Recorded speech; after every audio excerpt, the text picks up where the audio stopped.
Boa tarde. Bem-vindos a mais uma conferência do Grupo de Estudos Filosóficos e Científicos para a Análise de Novas Ideias. Obrigada.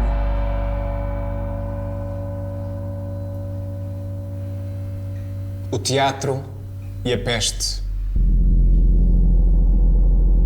Os arquivos da pequena cidade de Cagliari, na Sardenha, contêm o relato de um sucesso histórico e espantoso. Numa noite do fim de abril ou do princípio de maio de 1720, cerca de 20 dias antes de chegar a Marselha, o navio Grand Saint-Antoine, cujo desembarque coincidiu com a mais maravilhosa explosão de peste que pôs a borbulhar as memórias da cidade, Saint-Remy, vice-rei da Sardenha, com responsabilidades exíguas de monarca que talvez sensibilizassem os vírus mais perniciosos, teve um sonho particularmente aflitivo. Viu-se pestoso e viu a peste devastar o seu minúsculo estado. Sob a ação do flagelo, liquefazem-se os quadros da sociedade. A ordem sucumbe. Ele assiste a todas as derrotas da moral, a todas as derrocadas da psicologia, ouve-se o murmúrio dos seus humores dilacerados e em pleno desastre, e que em vertiginosa perda de matéria ficam pesados e a pouco se transformam em carvão. Será então tarde demais para conjurar o flagelo? Mesmo destruído, mesmo aniquilado e organicamente pulverizado e queimado nas medulas, sabe que não se morre nos sonhos, que a verdade desempenha lá um papel até ao absurdo, até à negação do possível, até uma espécie de transmutação da mentira pela verdade, que a partir dela se reconstrói. Acorda, vai mostrar-se capaz de afastar todos estes ruídos de peste que correm e estes miasmas de um vírus chegado do Oriente. O Grand Saint-Antoine, um navio que saiu há um mês de Beirute, pede passo e propõe um desembarque. Nessa altura é que ele dá a ordem louca. A ordem que o povo e toda a corte julgam delirante, absurda, imbecil e despótica. A Lufa-Lufa manda a barca do piloto e alguns homens ao navio que presume contaminado, com ordem para o Grand Saint-Antoine virar imediatamente de bordo e a toda a vela sair para fora da cidade, sob pena de ser afundado a tiros de canhão. A guerra contra a peste. O autocrata não estava para meias medidas. É preciso sublinhar de passagem a singular força de influência que este sonho exerceu nele, pois permitiu fazê-lo perseverar na ferocidade das suas ordens, apesar dos sarcasmos da multidão e do ceticismo da corte, e tendo para isto de saltar por cima não só do direito das pessoas, mas do mais elementar respeito pela vida humana e de toda a espécie de convenções nacionais e internacionais que, perante a morte, deixam de ter cabimento. Seja como for, o navio continuou a sua rota, atracou em Liburno e entrou na Barra de Marselha, onde lhe consentiram o desembarque. O fim que esta carga de pestosos teve não é coisa que os serviços de inspeção em Marselha tenham conservado de lembrança. De forma aproximada, se conhece a sorte dos marinheiros da sua equipagem, porque nem todos morreram de peste e por diversos lados se dispersaram. O Grand Saint-Antoine não levou a peste a Marselha. Já lá estava. E num período de singular recrudescência. Mas tinha sido possível localizar-lhes os focos.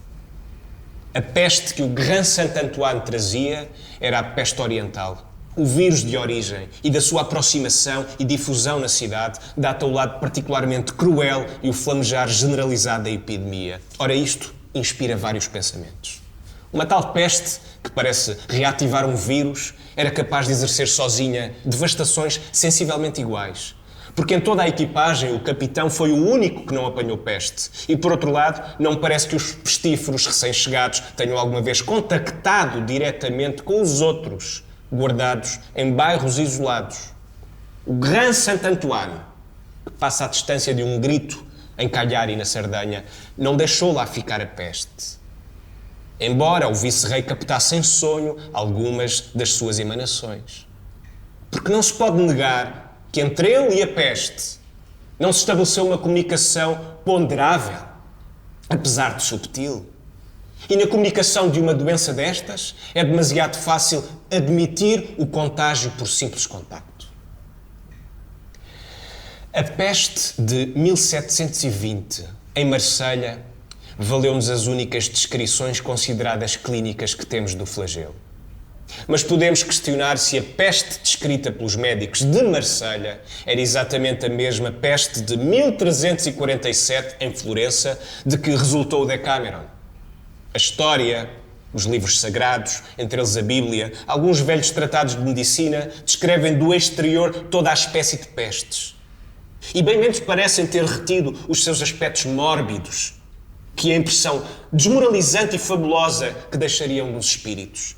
E talvez tivessem razão, porque a medicina muito gostaria de estabelecer uma diferença básica entre o vírus que matou Péricles aos pés de Siracusa, isto se a palavra vírus for mais qualquer coisa do que uma simples facilidade verbal, e aquele que manifestou a sua presença na peste descrita por Hipócrates, que tratados médicos recentes nos dão como uma espécie de falsa peste. E peste autêntica, de acordo com os mesmos tratados, só aquela que veio do Egito, saída dos cemitérios a descoberto pela vazante do Nilo. A Bíblia e Heródoto estão de acordo quando assinalam a fulgurante aparição de uma espécie que dizimou numa só noite os 180 mil homens do exército assírio, salvando assim o Império Egípcio. A ser verdade, seria preciso então considerar o flagelo como o instrumento direto ou a materialização de uma força inteligente em estreita relação com o que chamamos fatalidade. A peste de 1502, na Provença, que a Nostradamus forneceu pela primeira vez a ocasião para exercer os seus dotes de curandeiro, também coincidiu na ordem política com perturbações as mais profundas, quedas ou mortes de reis, desaparecimento e destruição de províncias, sismos, fenómenos magnéticos de todas as espécies, êxodos de judeus que precedem ou seguem na ordem política ou cósmica, cataclismos e devastações provocadas porque é demasiado estúpido para prever e não prevê-se bastante para desejar realmente os efeitos. Quaisquer que sejam os erros dos historiadores ou da medicina sobre a peste, julgo que podemos estar de acordo quanto à ideia de uma doença que seria uma espécie de entidade psíquica e não transmitida por um vírus. Se quiséssemos analisar de perto todos os casos dos pestosos que a história ou as memórias nos oferecem, teríamos dificuldade em isolar um que fosse, de contágio por contacto, verdadeiramente averiguado.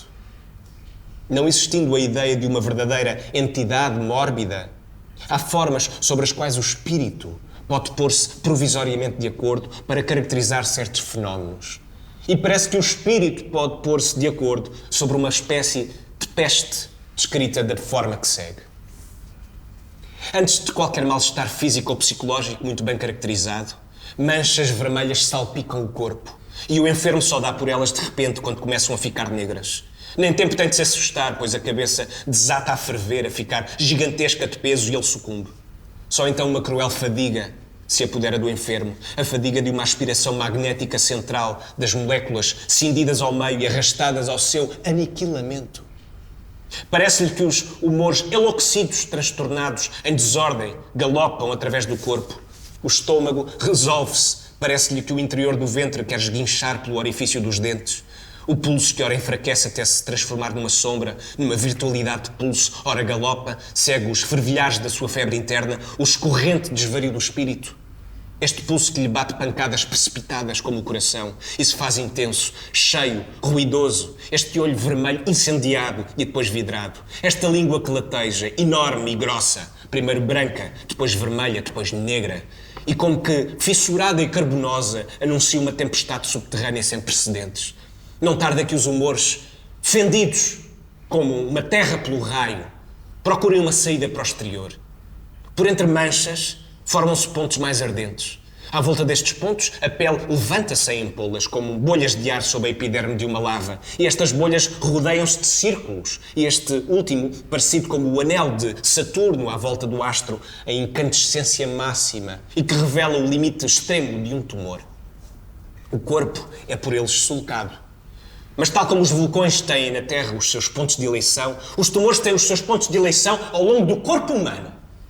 A 2 ou 3 dedos da virilha, nas axilas, nos preciosos lugares onde as glândulas ativas consumam fielmente as suas funções, aparecem tumores, onde o organismo se descarrega da podridão interna. Ou, em alguns casos, da vida. Uma conflagração violenta e localizada num ponto. A maior parte das vezes indica que a vida central nada perdeu da sua força e é possível um alívio do mal ou mesmo a cura, tal como a cólera branca.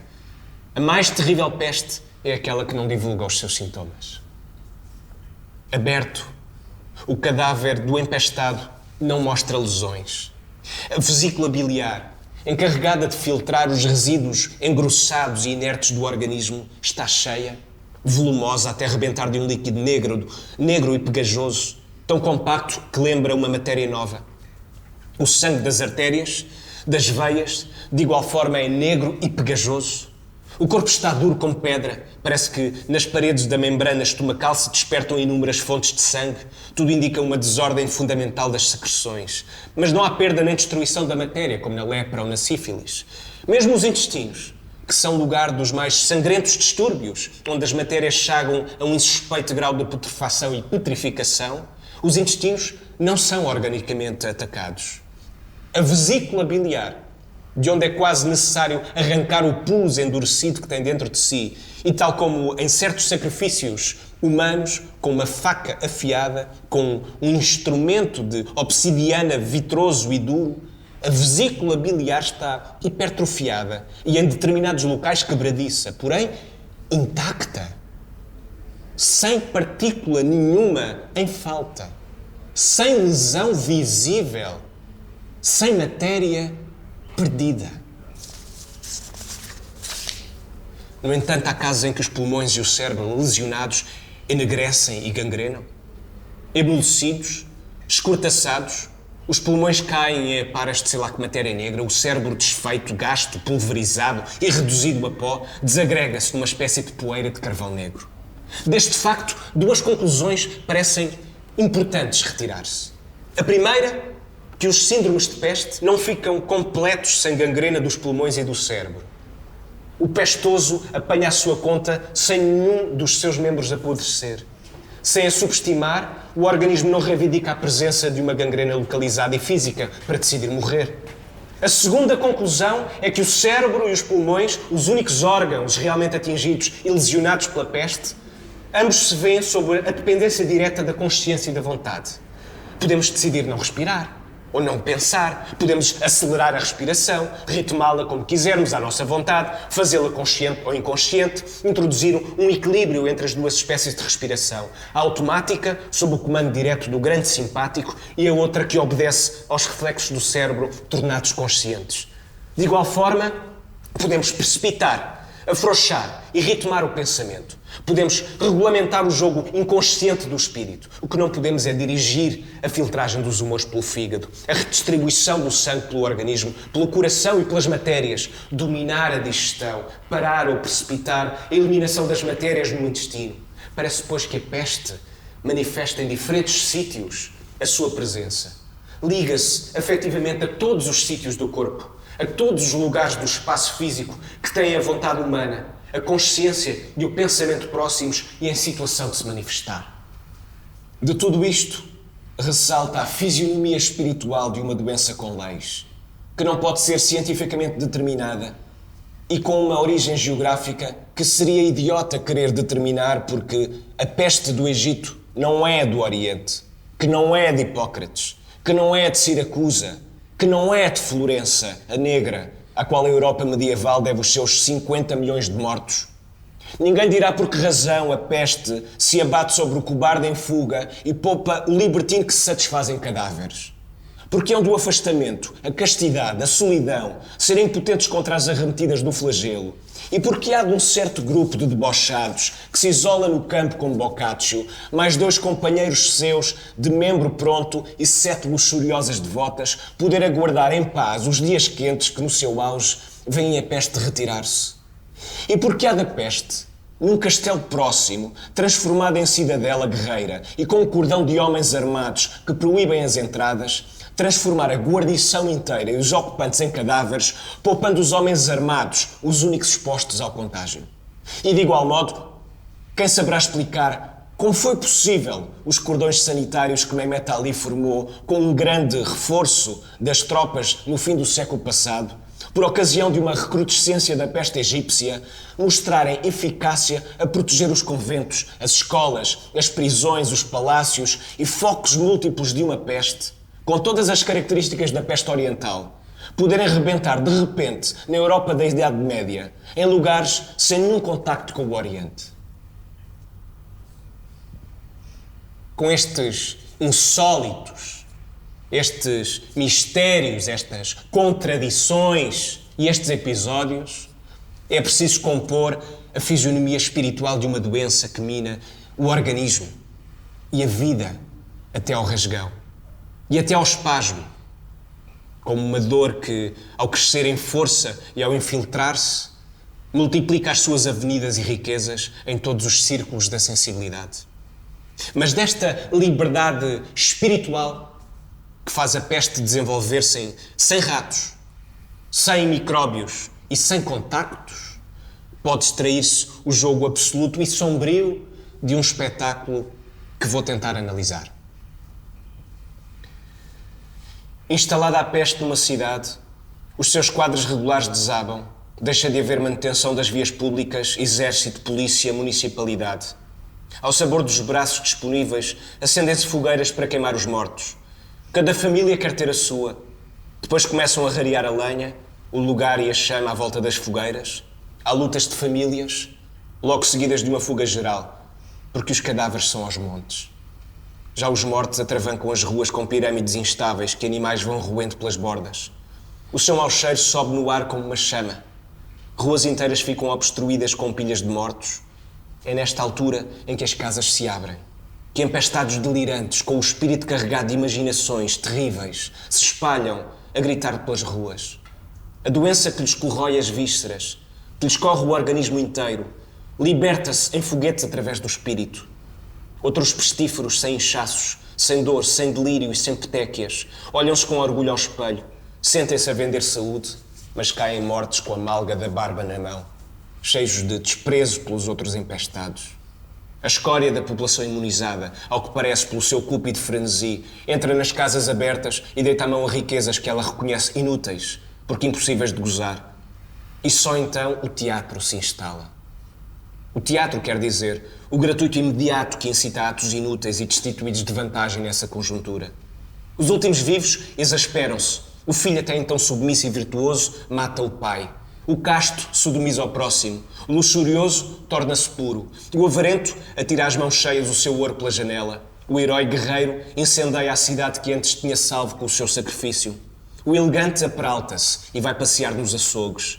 Nem a ideia de uma ausência de sanções, nem a de uma morte próxima bastam para motivar atos de um tão absurdo e gratuito entre pessoas que julgavam a morte incapaz de pôr fim fosse ao que fosse. O estado do pestífero, que morre sem destruição de matéria, trazendo em si todos os estigmas de um mal absoluto e quase abstrato, é idêntico ao estado do ator, a quem os sentimentos sondam integralmente e perturbam sem vantagem nessa realidade.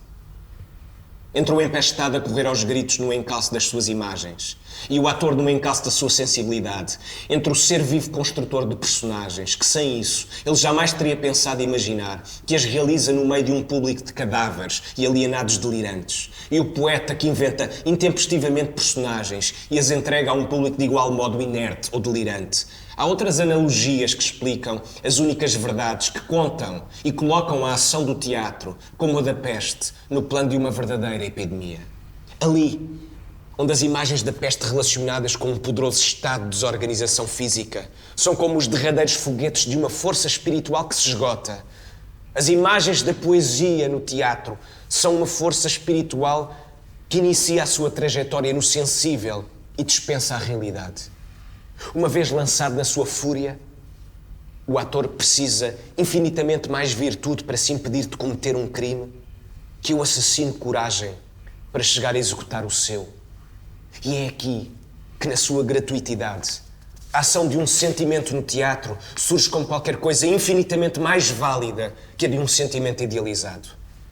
Em A Cidade de Deus, Santo Agostinho acusa esta semelhança de atuação entre a peste que mata sem destruir órgãos e o teatro que, sem matar, provoca no espírito não só de um indivíduo, mas de um povo, as mais misteriosas alterações. Se agora quisermos realmente admitir uma imagem espiritual da peste, teremos de considerar os humores perturbados do pestoso como uma face solidificada e material de uma desordem que, noutros planos, equivale aos conflitos, às lutas, aos cataclismos e às derrocadas que os acontecimentos nos trazem. E tal como não é impossível que o desespero inutilizado e os gritos de um alienado num asilo sejam causa de peste.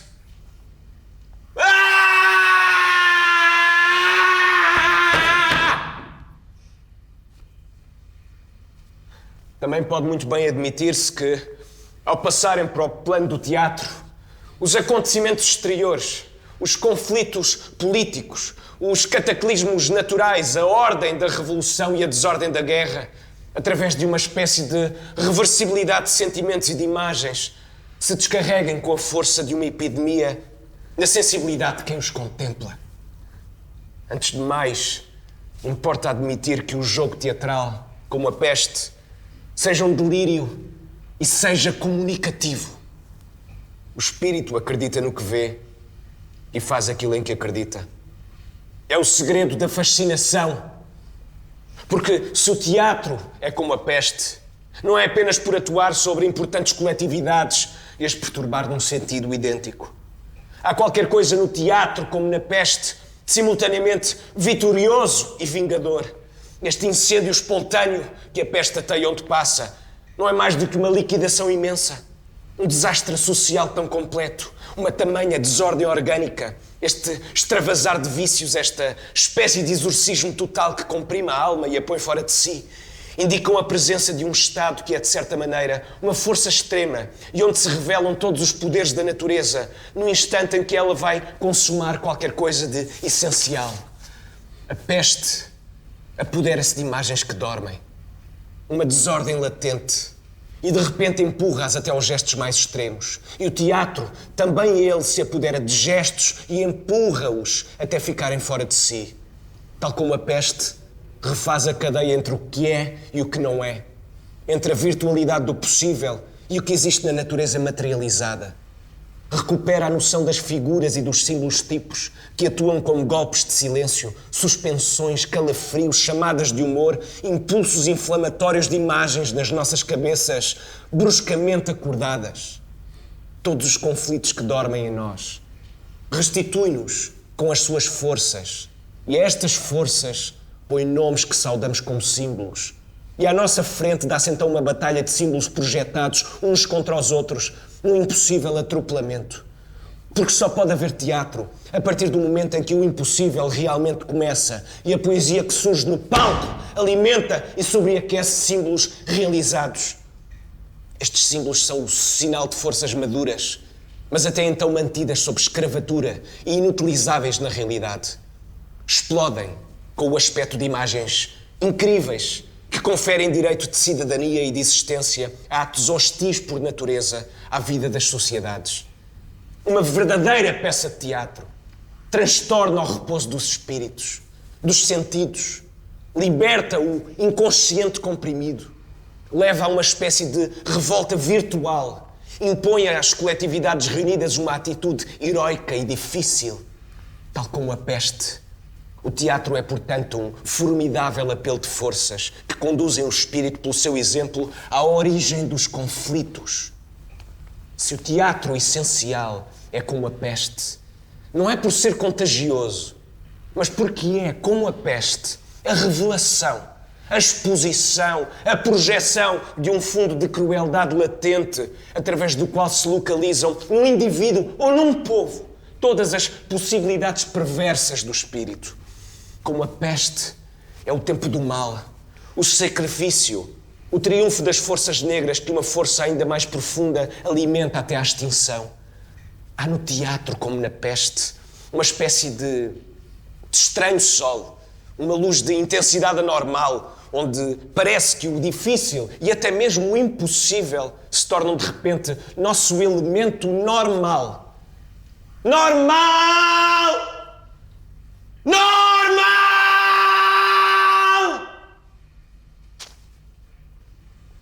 pode dizer-se que toda a verdadeira liberdade é negra.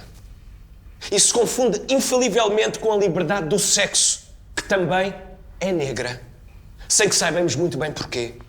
Porque desde há muito tempo que o eros platónico, o sentido genésico e a liberdade de vida desapareceram sob o revestimento sombrio da libido, que identificamos com tudo quanto há de sujo, abjeto, infamante no facto de vivermos, de nos precipitarmos com um vigor natural e impuro, com uma força sempre renovada para a vida.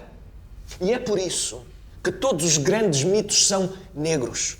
E não nos é possível imaginar fora de uma atmosfera de carnificina, tortura e sangue derramados, todas as magníficas fábulas que contam às multidões a primeira experiência sexual e a primeira carnificina de essências que aparecem na criação. O teatro, como a peste, é uma imagem deste massacre, desta essencial separação, deslinda os conflitos, liberta as forças, provoca as possibilidades. E se estas possibilidades e estas forças, estas possibilidades e estas forças, estas possibilidades e estas forças forem negras,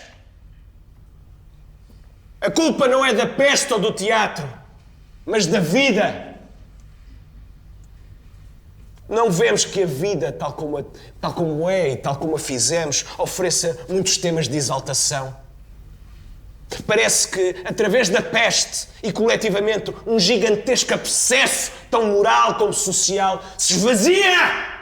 E tal como a peste, o teatro é feito para esvaziar coletivamente os abscessos.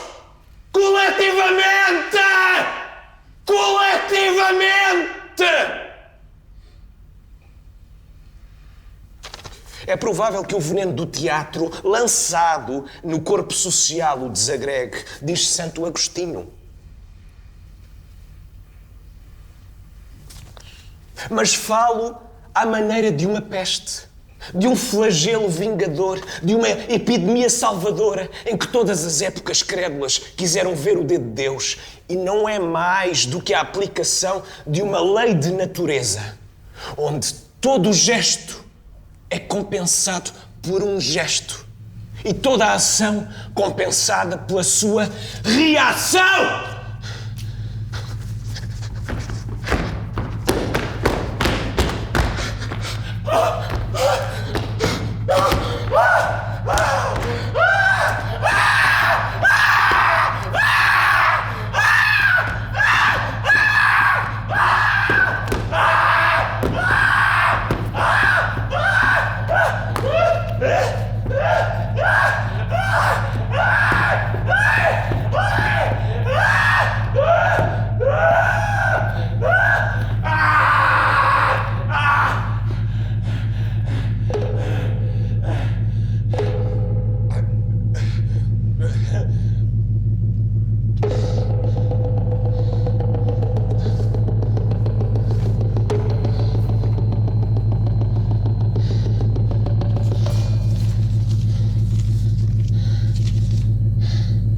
Teatro, como a peste, é uma crise que se resolve com a morte ou com a cura.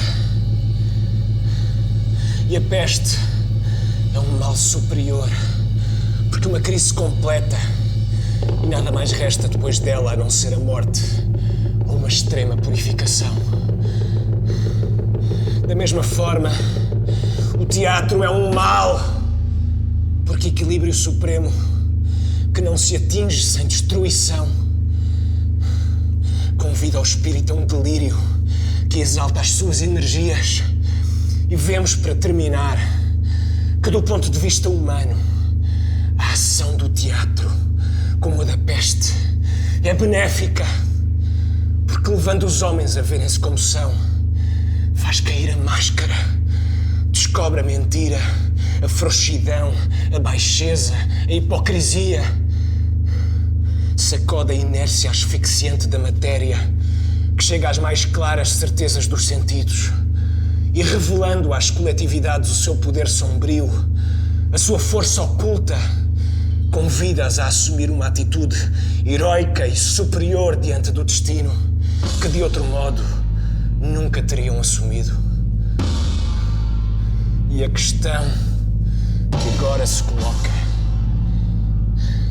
é saber se neste mundo que escorrega, que se suicida sem dar por isso, será encontrado um núcleo de gente capaz de impor esta noção superior do teatro, que nos restituirá a todos o equivalente natural e mágico dos dogmas em que deixamos de acreditar.